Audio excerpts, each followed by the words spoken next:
Good morning বন্ধুরা, আশা করি সমস্ত বন্ধুরা অনেক অনেক ভালো আছেন। আমার নিউ ব্লগে সবাইকে স্বাগত। আজ দশহারা, তাই 10 রকম ফল, দুধ, কলা, চিড়ে, মুরগি সব সাজিয়ে নিলাম। ঠাকুরমশাই আসবে, ঠাকুরতলায় পুজো হবে, এটা মামনসার কাছে পুজো হয়। ভিডিওটা ভালো লেগে থাকলে অবশ্যই লাইক, কমেন্ট, শেয়ার করতে ভুলবেন না। পুজোটা তো শেয়ার করলাম, পুজোটা কেমন লেগেছে অবশ্যই কমেন্ট করে জানাবেন বন্ধুরা। পুজো হয়ে গেল, ঠাকুরমশাই চলে গেল। ঠাকুরমশাইকে দুটো ফল দিয়ে দিয়েছি এখান থেকে, আম আর কলা।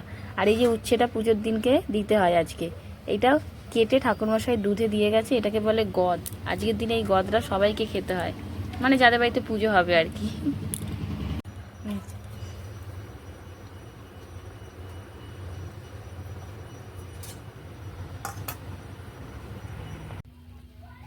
দশহরা পুজোর উপলক্ষে আজকে বাড়িতে শুকনো খাবার, লুচি, ছোলা, আলু, পনির দিয়ে তরকারি, পুরোপুরি নিরামিষ। ময়দা নিয়ে বসে পড়েছি, এই যে ময়দাটা এবারে মাখবো। অনেক বন্ধুর বাড়িতেই আজকে হয়তো শুকনো খাবার, কার হয়তো একবেলা ভাত, একবেলা শুকনো, একবেলা হয়তো ফলার। আবার আমার একটা বন্ধুর বাড়িতে 2 বেলাই ফলার, মানে ওনার আগুনই জ্বলে না ওদের বাড়িতে। অনেক বাড়িতে অনেক রকমের নিয়ম আছে।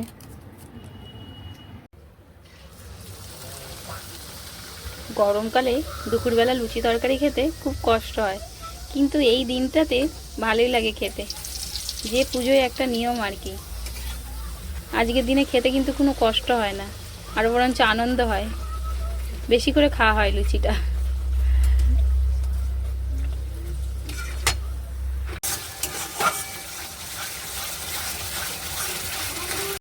ছোলা আলু প্রেসারে সিদ্ধ করে নিয়েছিলাম, মশলা তৈরি হয়ে গেছে, এবারে দিয়ে দিচ্ছি কড়াতে।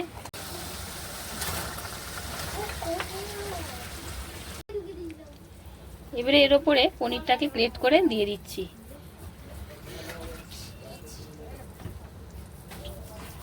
কোনো বন্ধুরা এরমভাবে ছোলার তরকারি করে খেয়েছেন? এবারে খাবেন, দারুণ লাগে নিরামিষের দিন। সেভ আদা জিরে বেটে দেবেন, আর টমেটো, আর কিচ্ছু না। পনিরটা দিলে আলাদা একটা টেস্ট আসে।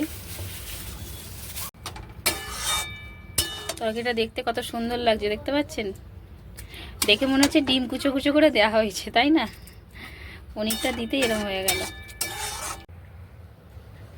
রান্না কমপ্লিট, সবাই মিলে খেতে বসে পড়লাম। প্লেট সাজিয়ে দিচ্ছি, এটা বড় ছেলের জন্য। শোনো, ভালো লাগছে খেতে?